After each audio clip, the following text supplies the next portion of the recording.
Channel MH कहानियाँ आपको कैसा लगा? यदि आपको चैनल अच्छा लगा तो चैनल को सब्सक्राइब, लाइक्स एंड शेयर। कहते हैं कि राजस्थान में पहले बड़ी हरियाली थी। हरे भरे ऊंचे ऊंचे फलदायक वृक्ष थे। कल कल करती हुई नदियां थीं। प्रकृति का अनुपम आनंद देने वाले झरने थे, झीलें थीं, तालाब थे। यहाँ बड़े बड़े घास के मैदान थे और जंगल भी थे, जिनमें बाघ, तेंदुआ, भालू, बंदर और तरह तरह के हिरण विचरण करते थे। यहाँ कहीं भी दूर दूर तक रेगिस्तान का नामो निशान नहीं था। लेकिन एक दुष्ट राजकुमार के कारण हरा भरा राजस्थान शुष्क रेतीले रेगिस्तान में बदल गया। राजकुमारी के बेटे को सभी बहुत प्यार करते थे। राजा के साथ ही महामंत्री, सेनापति, राजपुरोहित आदि राज्य के सभी कर्मचारी राजकुमारी के बेटे को बहुत चाहते थे और उसके लिए तरह तरह के उपहार लाते थे। किंतु राजकुमार को अपने बेटे में कोई रुचि नहीं थी। वह कई कई महीनों तक अपने बेटे की शक्ल भी नहीं देखता था। धीरे धीरे 5 वर्ष बीत गए। राजकुमारी का बेटा अब बड़ा हो गया था। वह भी महल की सीमा के बाहर तो नहीं जाता था, लेकिन किसी सेवक के साथ या अकेले ही दादा दादी के पास पहुंच जाता था और दिन भर वहीं खेलता रहता था। राजा अपने पोते को बहुत प्रेम करता था। दादी के मन में भी पोते के लिए प्यार कम नहीं था। राजा जब कभी भी राजकाज में व्यस्त हो जाता तो दादी पोता साथ साथ रहते थे। दादी अपने पोते को देव दानव, ऋषियों मुनियों और परियों तथा जल परियों की रोचक कहानियां भी सुनाती थीं। दादी के कहानियां न सुनाने पर पोता जिद करता और कहानी सुनने के बाद ही अपनी माँ के पास लौटता। कभी कभी तो वह कहानी के लालच में दादी के पास ही रह जाता था और वहीं सो जाता था। ऐसे में राजकुमारी के लिए अकेले रात काटना कठिन हो जाता था। राजकुमारी के लिए उसका बेटा की सब कुछ था। वह देवी माँ की भक्त थी और देवी से हमेशा अपने बेटे की खुशहाली के लिए प्रार्थना करती रहती थी। वह नियम से देवी माँ की पूजा आराधना करती और वर्ष में 2 बार नवदुर्गा के अवसर पर निर्जला व्रत रखती थी। राजकुमारी को देवी माँ पर बहुत विश्वास था। उसे लगता था कि जो कुछ हो रहा है वह देवी माँ की इच्छा से हो रहा है और आगे चलकर देवी माँ ही सब ठीक करेगी। धीरे धीरे 12 वर्ष हो गए। राजकुमारी का बेटा अब किशोर हो गया था। वह बहुत बुद्धिमान और होनहार था तथा राजकाज में हाथ बटाने लगा था। राजा और राज्य के कर्मचारी, महामंत्री, सेनापति, राजपुरोहित आदि उससे बहुत प्रसन्न रहते थे तथा उसके बुद्धिमानी पूर्ण कार्यों का लोहा मानते थे। राजकुमारी का बेटा अपनी छोटी सी आयु में राज्य की जटिल से जटिल समस्याओं को बड़ी सरलता से हल कर देता था। राजा अपने पोते के बुद्धि कौशल को देखता तो उसका सीना गर्व से चौड़ा हो जाता। एक दिन राजा ने राज्य के सभी महत्वपूर्ण कर्मचारियों की गोपनीय बैठक बुलाई। इस बैठक में राज्य के महामंत्री, सेनापति, राजपुरोहित, राजज्योतिषी, राजवैद्य तथा राज्य के अन्य विश्वास पात्र और राजभक्त लोग भी थे। किंतु इसमें राजकुमार को नहीं बुलाया गया। राजा ने गोपनीय बैठक में राज्य के सभी प्रमुख व्यक्तियों के आ जाने के बाद राज्य के उत्तराधिकारी की बात की।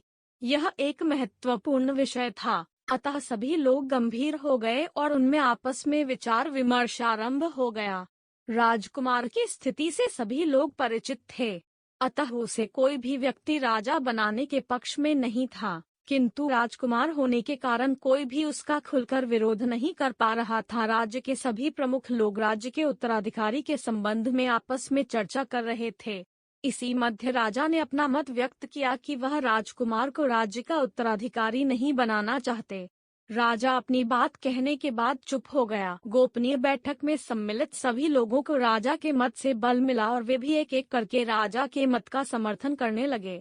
शीघ्र ही यह स्पष्ट हो गया कि राज्य का कोई भी प्रमुख और महत्वपूर्ण व्यक्ति राजकुमार को राज्य का उत्तराधिकारी नहीं बनाना चाहता। अब प्रश्न यह था कि उत्तराधिकारी किसे बनाया जाए। इस पर सभी एक ही बात कहना चाहते थे, पर वे मौन थे। इस मौन को महामंत्री ने तोड़ा और अपना सुझाव दिया कि राजकुमारी के बेटे को राज्य का उत्तराधिकारी घोषित किया जाए। महामंत्री की बात का सभी ने समर्थन किया, किंतु राजज्योतिषी मौन रहा। राजज्योतिषी बहुत गहरे सोच में डूबा हुआ था। राजा द्वारा राज्य के उत्तराधिकारी के संबंध में पूछने पर राजज्योतिषी ने बताया कि ज्योतिष के अनुसार राजकुमारी के बेटे को राज्य का उत्तराधिकारी घोषित करने से महाविनाश अवश्यंभावी है। अतः इस पर पुनर्विचार करने की आवश्यकता है। राजा और राज्य के अन्य सभी महत्वपूर्ण लोगों को राज ज्योतिषी की यह बात बहुत बुरी लगी। उन्हें लगा कि राज ज्योतिषी दुष्ट राजकुमार का साथी है और उसे राज्य का उत्तराधिकारी घोषित कराने के लिए इस प्रकार की बात कर रहा है। राजा ने धैर्य से काम लिया और ज्योतिष के अनुसार पूरी स्थिति साफ साफ बताने के लिए कहा। राज ज्योतिषी अपने साथियों के विरोध के कारण बहुत डर गया था। उसने डरते डरते बताया कि राजकुमारी के बेटे के भाग्य में राजयोग नहीं है। इसके साथ ही ग्रहों की स्थिति ऐसी है कि राजकुमारी के बेटे को राज्य का उत्तराधिकारी घोषित करते ही महाविनाश आरंभ हो जाएगा। इससे राज परिवार के सदस्यों के साथ ही राज्य का भी अंत हो जाएगा। राज ज्योतिषी के ज्योतिष पर किसी ने विश्वास नहीं किया और राजा ने भी उसकी बात पर अधिक ध्यान दिए बिना राजकुमारी के बेटे को राज्य का उत्तराधिकारी घोषित करने का निर्णय ले लिया।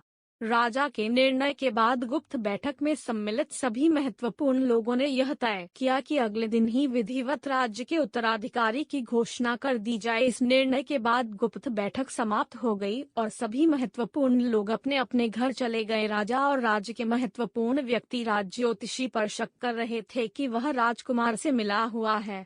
वास्तव में ऐसा नहीं था। राज्य का सेनापति छोटी ई की मात्रा राजकुमार और सेनापति ने तुरंत अपने घोड़े मोड़े और जंगल की ओर भागे। इसी समय एक करिश्मा आरंभ हो गया। अचानक रेत के गुबार उठने लगे और तेज हवाएं चलने लगीं। राजकुमार और सेनापति तेजी से अपने अपने घोड़ों पर सवार होकर भाग रहे थे, लेकिन वे जिधर जाते धरती रेत से भर जाती। राजकुमार और सेनापति सुबह तक भागते रहे। अचानक प्रातःकाल रेत का एक बहुत बड़ा तूफान उठा और राजकुमार एवं सेनापति की ओर बढ़ा। दोनों दुष्टों ने इस तूफान से बचने के लिए बहुत कोशिश की, लेकिन बच नहीं सके। देखते ही देखते रेत का तूफान एक टीले में बदल गया और दोनों दुष्ट इसी के नीचे दबकर मर गए। कहते हैं कि राजपुरोहित की प्रार्थना पर मां दुर्गा शांत हुई, लेकिन तब तक धरती का बहुत बड़ा भाग रेगिस्तान बन चुका था। यहाँ न पानी था, न जंगल, न जीव जंतु थे, न पक्षी। राजपुरोहित ने मां दुर्गा से पुनः प्रार्थना की। मां दुर्गा का क्रोध अब शांत हो चुका था। उन्होंने राजपुरोहित की प्रार्थना से खुश होकर रोहिड़ा और खेजड़ी जैसे वृक्ष दिए। इससे रेगिस्तान की बंजर हो चुकी धरती पर एक बार फिर जीवन आरंभ हुआ। दोस्तों, चैनल को सब्सक्राइब नहीं किया है तो चैनल को लाइक व सब्सक्राइब